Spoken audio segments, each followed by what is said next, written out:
ஆண்டவராக இயேசு கிறிஸ்துவின் இனிதான நாமத்தினால் இந்த காலை நேரத்தில் எனக்கு அன்பான தேவனுடைய பிள்ளைகளே, உங்கள் ஒவ்வொருவரையும் அன்போடு கூட வாழ்த்தி ஆசிர்வதிக்கின்றேன்.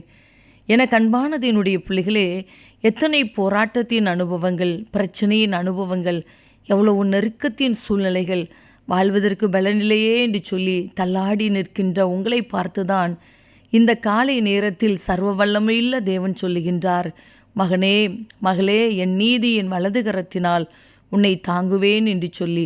அன்பு சகோதரனே, அன்பு சகோதரியே, பலனற்று போய் இருக்கிற உங்களுடைய வாழ்க்கையில் ஆண்டவர் தன்னுடைய நீதியின் வலது கரத்தினால் தாங்கி பிடிப்பார்.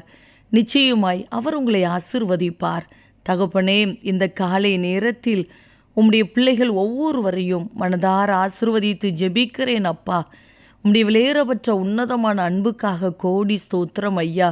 இந்த நாள் உம்முடைய நாமத்தினால் ஆசிர்வதிக்கப்பட்ட ஒரு நாளாய், ஜெயத்தினாலாய் இருக்கட்டும் அப்பா. எடுக்கிற எல்லா முயற்சிகளையும் கர்த்தர் வாய்க்க பண்ணி கொடுப்பீராக. எந்தெந்த இடத்தில் உம்முடைய பிள்ளைகள் வேலை செய்து கொண்டிருந்தாலும், தொழில் செய்து கொண்டிருந்தாலும், அந்த இடத்தில் தகப்பனுடைய அன்பின் கரம் உங்கள் பிள்ளைகளை தாங்கி நடத்தட்டும் அப்பா. படிக்கிற பிள்ளைகளுக்கு நல்ல ஞானத்தையும் பாதுகாப்பையும் கொடுங்கப்பா.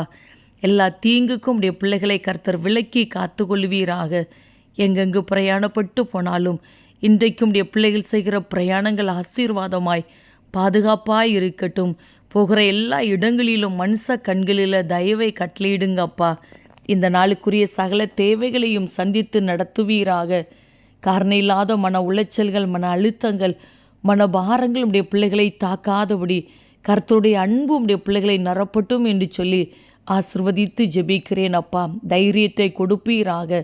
பயங்கள் மாறி போகட்டும்.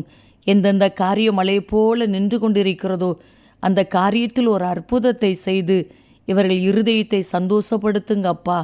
வசிக்கிற வீட்டுக்குள்ளே சமாதானத்தோடு கூட வாழட்டும், சுகமாய் வாழட்டும் அப்பா. நீர் அப்படியே இந்த நாளை உம்முடைய பிள்ளைகளுக்கு ஆசீர்வாதமாய் மாற்றி கொடுக்கிறீர். அதற்காக உமக்கு கோடி ஸ்தோத்திரம். தீமைகள் வெளியேறுகிறபடினால் ஸ்தோத்திரம். நன்மைகள் உடைய பிள்ளைகளை சூழ்ந்து கொள்கிறபடினால் உமக்கு கோடி நன்றி அப்பா. இயேசு கிறிஸ்துவின் நாமத்தில் ஜெபிக்கிறோம் ஜீவனுள்ள நல்ல பிதாவே, ஆமேன் ஆமேன். அன்பு தேவ பிள்ளைகளே, ஆண்டவர் தன்னுடைய நீதியின் வலது கரத்தினால் உங்களை தாங்கி நடத்துவார். ஆமேன்.